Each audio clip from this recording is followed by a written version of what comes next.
नमस्कार, खबर तो समझिए देख रहे हैं आप। आपके साथ मैं हूं शिप्रा झा। समाज सुधार अभियान के तहत सासाराम पहुंचे मुख्यमंत्री नीतीश कुमार ने पियक्कड़ों को खरी खरी सुना दी। सीएम ने कहा कि बिहार में शराब पीने की छूट नहीं मिलेगी। मत आइए, अगर दारू पीते हैं, अब बिहार आने में आपको दारू पीने में दिक्कत है, मत आइए बिहार, कोई जरूरत नहीं है आपको। शराब पीना है तो मत आइए बिहार। पियक्कड़ों को इतना कड़ा संदेश शायद ही देश के किसी मुख्यमंत्री ने दिया होगा, जैसा कि बिहार के मुख्यमंत्री नीतीश कुमार ने सासाराम में दिया है। मत आइए, अगर दारू पीते हैं, अब बिहार आने में आपको दारू पीने में दिक्कत है, मत आइए बिहार, कोई जरूरत नहीं है आपको। समाज सुधार अभियान के तहत सासाराम पहुंचे मुख्यमंत्री नीतीश कुमार ने पियक्कड़ों को खरी खरी सुना दी। सीएम ने दो टूक शब्दों में पियक्कड़ों को ये संदेश दे दिया है कि बिहार में किसी भी हाल में शराब पीने की छूट नहीं दी जाएगी। कुछ भी हो जाए, शराबबंदी लागू रहेगी। लेकिन आज बहुत लोग जो गड़बड़ हैं वो कहते रहते हैं कि लगा दे, कोई बयान देता है कभी कभी कि भाई इस पर गौर करिए कि सबको करना, बाहर से आ रहा उसको कुछ लेने दीजिए। हमने कहा कहीं संभव है जी? ये सब हम लोग बिहार में किसी को इजाजत देंगे कि दारू पियो, और किसी को बाहर को आने वाले को हम कहेंगे कि यहां आते हैं तो दारू पीजिए? मत आइए, अगर दारू पीते हैं, अब बिहार आने में आपको दारू पीने में दिक्कत है, मत आइए बिहार, कोई जरूरत नहीं है आपको। एक तरफ सासाराम में मुख्यमंत्री ने बिहार में शराब इम्पॉसिबल का संदेश दिया था, तो दूसरी तरफ सीतामढ़ी में सीएम की सख्ती का असर भी दिखा। सीतामढ़ी जिले में 9 लाख लीटर जब्त शराब नष्ट की गई है। ये शराब हाल के दिनों में ही जब्त की गई थी।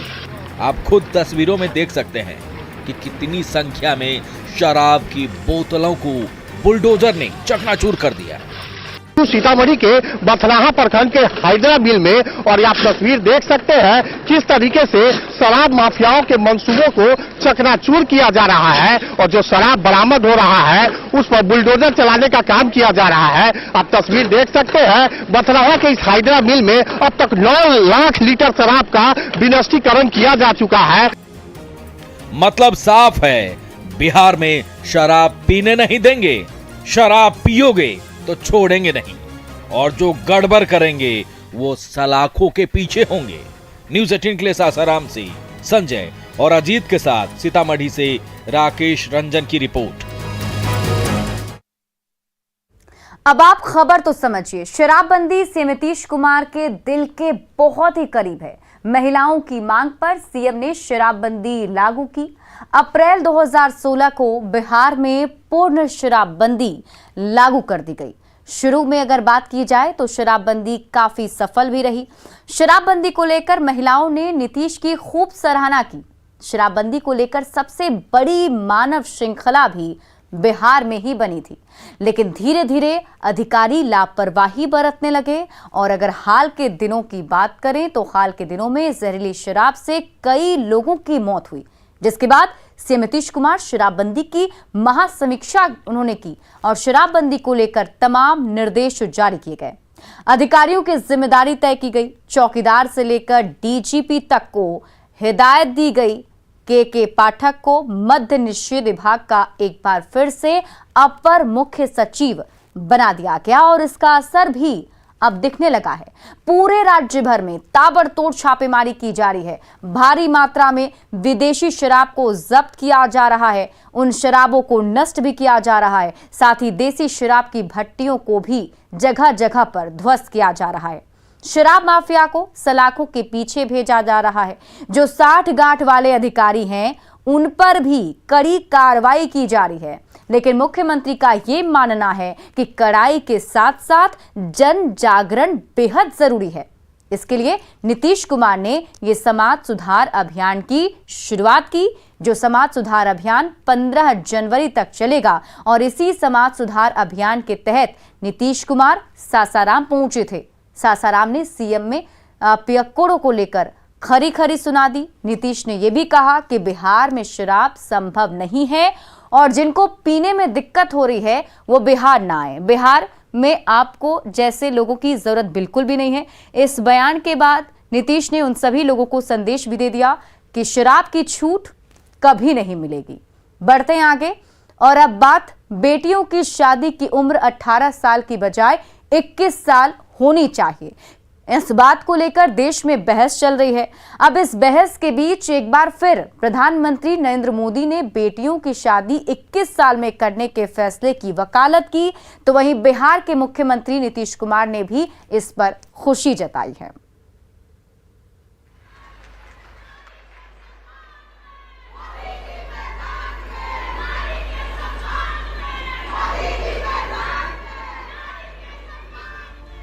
ये तालियों की गड़गड़ाहट और ये नारेबाजी उस नायक के लिए है जिसने आधी आबादी के लिए एक और बड़ा फैसला लिया है।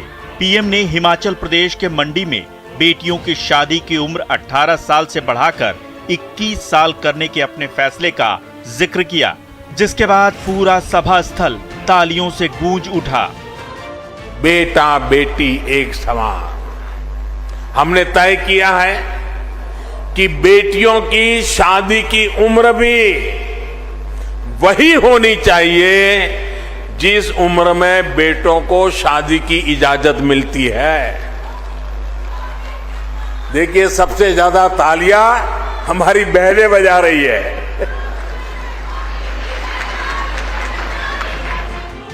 प्रधानमंत्री ने बेटियों की शादी को लेकर जो बातें हिमाचल के मंडी में कही, वही बात बिहार के मुख्यमंत्री ने सासाराम में दोहरा दी। अब तब एक लड़की बोल रही थी, कितना अच्छा लगा। अब आप समझिए, ये लड़की बोल रही थी, इसके साथ हुआ और परिवार ने तय किया कि 18 साल नहीं, हम 21 साल में तय करेंगे और लड़की के मन में है कि हम डॉक्टर बने। ये कितनी बड़ी बात है भाई। तो बाल विवाह से बच करके एक बच्ची भाषण दी है। अब आप उस लड़की की बात सुन लीजिए जिसने मंच से अपनी आप बीती बताई थी कि कैसे उस पर कम उम्र में ही शादी करने का पारिवारिक दबाव था। आंगनबाड़ी वाली दीदी, जिला प्रोग्राम पदाधिकारी रोहतास की सारी बात की सूचना दी। जिला प्रोग्राम पदाधिकारी गठित टीम है, हमसे मिले और माता पिता को समझाए, तब जाकर हमारे माता पिता आश्वासन दिया कि इस शादी 21 वर्ष के बाद करेंगे और आगे पढ़ाएंगे। मैं पढ़ लिख कर डॉक्टर बनना चाहती हूँ और समाज की सेवा करना चाहती हूँ। कामिनी की आप बीती उन लोगों के मुंह पर करारा तमाचा है जो बेटियों की शादी की उम्र 18 साल से 21 साल करने के फैसले पर सवाल उठाते हैं। न्यूज़ 18 के लिए सासाराम से संजय कुमार और अजित कुमार के साथ ब्यूरो रिपोर्ट। अब आप खबर तो समझिए। हाल में भारत सरकार ने संसद में एक विधेयक को पेश किया जिसका नाम है बाल विवाह निषेध संशोधन बिल 2021। संशोधन विधेयक में लड़कियों की शादी की उम्र बढ़ाने का प्रस्ताव है, जिसके मुताबिक अब शादी की न्यूनतम उम्र 18 के बजाय 21 साल हो जाएगी। आपको बता दें कि पुरुषों की शादी की उम्र पहले से ही 21 साल ही है। अब ये प्रावधान सभी समुदाय के विवाह संबंधी कानून पर भी लागू होगा, जिससे तमाम विवाह कानूनों में संशोधन करना होगा। सरकार का मानना है कि नए कानून से शादी के मामले में पुरुष और महिला बराबर होंगे, क्योंकि बाल विवाह के मामले में लड़कियों की संख्या लड़कों के कंपैरिजन बहुत ही ज्यादा है। बाल विवाह के आंकड़े बिल्कुल डराने वाले हैं। 2021 में आखिरी जनगणना हुई थी जिसमें पता चला था कि 74 लाख लोगों की शादी 18 साल से कम उम्र में हुई है और इनमें से 88% लड़कियां थी। यानी बाल विवाह समाज से खत्म नहीं हुआ है। क्योंकि कम उम्र में शादी से लड़कियों की सेहत पर असर पड़ता है, उनका स्वास्थ्य खराब रहता है। शादी हो जाती है तो कम उम्र में बच्चे भी पैदा हो जाते हैं। अब कम उम्र में बच्चे पैदा होने से सेहत पर बहुत बुरा असर पड़ता है, यहां तक कि कितनी महिलाओं की मौत भी हो जाती है। चूंकि नीतीश कुमार समाज सुधार पर हमेशा जोर देते हैं और इसी को लेकर समाज सुधार अभियान भी चला रहे हैं, जिसमें बाल विवाह भी शामिल है। नीतीश कुमार बाल विवाह के विरोध में हमेशा बोलते हैं। अब चूंकि पीएम ने शादी की उम्र बढ़ाने का फैसला किया है तो नीतीश कुमार भी अब पीएम मोदी के समर्थन में उतर आए हैं और आज उन्होंने सासाराम में अपनी ये बातें भी कह दी। बढ़ते आगे, अपनी मांगों को लेकर वार्ड सचिव बीजेपी ऑफिस का घेराव करने पहुंचे थे। इस दौरान जमकर हंगामा हुआ जिससे वहां पर अफरा तफरी भी मच गई। अब जब पुलिस वार्ड सचिवों को हटाने पहुंची तो वार्ड सचिव और भी ज्यादा उग्र हो गए और इसके बाद पुलिस ने लाठीचार्ज कर दिया। आप ये रिपोर्ट देखिए, फिर खबर तो समझिए। पुलिस का लाठीचार्ज,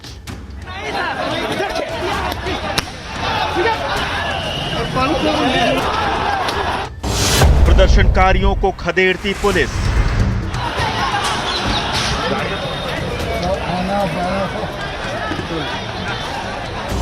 हंगामा करने वालों पर पानी का प्रहार,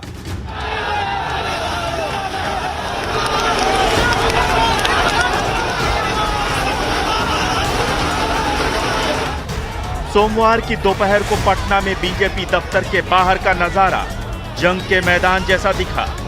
वजह थी वार्ड सचिवों का प्रदर्शन और हंगामा। सड़क की ये तस्वीर देखिए, ये बताने के लिए काफ़ी है कि उस वक्त का मंजर क्या रहा होगा जब यहाँ दोनों तरफ से पत्थरों की बौछार की जा रही थी। पुलिस की तरफ से आंसू गैस के गोले दागे जा रहे थे। 14 दिनों से गर्दनीबाग में प्रदर्शन कर रहे वार्ड सचिव सोमवार को अचानक बीजेपी दफ्तर पहुंच गए। प्रदर्शन कर रहे वार्ड सचिवों ने बीजेपी ऑफिस के अंदर मौजूद कर्मचारियों को लगभग बंधक बना लिया था। वे न तो बीजेपी दफ्तर में किसी को जाने दे रहे थे, न ही किसी को दफ्तर से बाहर निकलने दे रहे थे।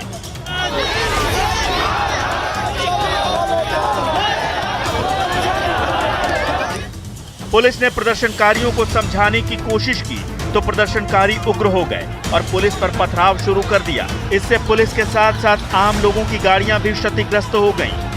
इसके बाद प्रदर्शनकारियों को बीजेपी दफ्तर से हटाने के लिए पहले पुलिस ने वाटर कैनन का इस्तेमाल किया।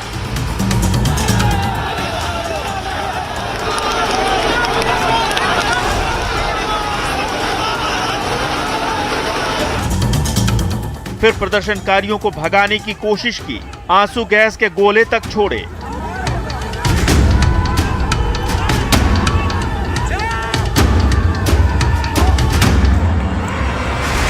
फिर भी प्रदर्शनकारी हटने को तैयार नहीं हुए तो पुलिस ने लाठीचार्ज कर दिया।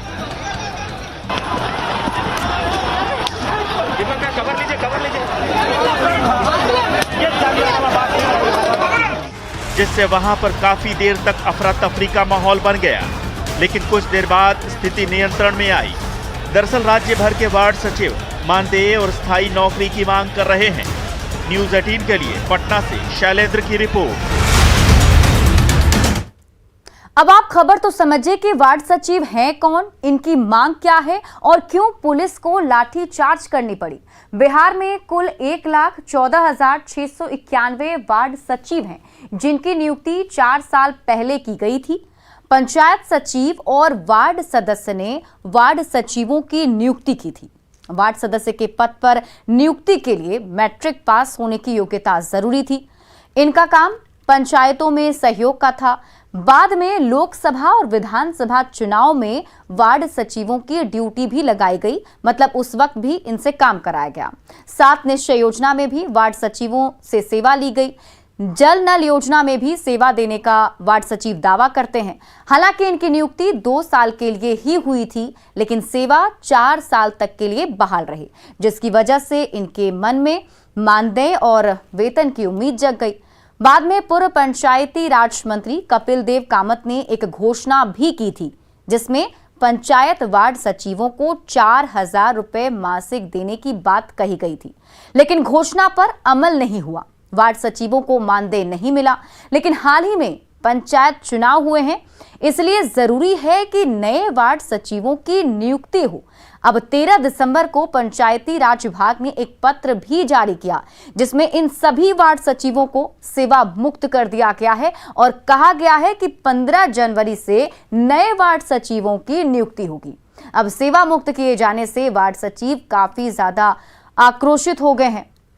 अब इन लोगों की मांग है कि इनकी सेवा बहाल की जाए, 4 साल के काम का इन्हें मानदेय भी दिया जाए, क्योंकि इन्होंने काम किया है। अब हर महीने वेतन भी मिले और नियुक्ति को स्थायी भी किया जाए। अपनी मांग को लेकर वार्ड सचिवों ने पहले गर्दनीबाग में प्रदर्शन शुरू कर दिया था।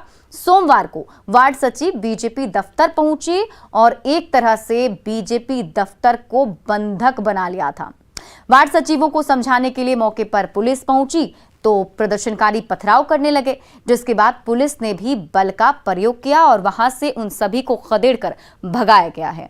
बढ़ते हैं आगे और अब बात करेंगे ईसाई मिशनरियों पर एक बार फिर से धर्म परिवर्तन का आरोप लग रहा है। बताया जा रहा है कि गंभीर बीमारी दूर करने के साथ रुपए और नौकरी का लालच देकर गरीबों का धर्म बदला जा रहा है और ये खेल दूर दराज के इलाकों के साथ ही राजधानी के आसपास भी चल रहा है। आप ये रिपोर्ट देखिए।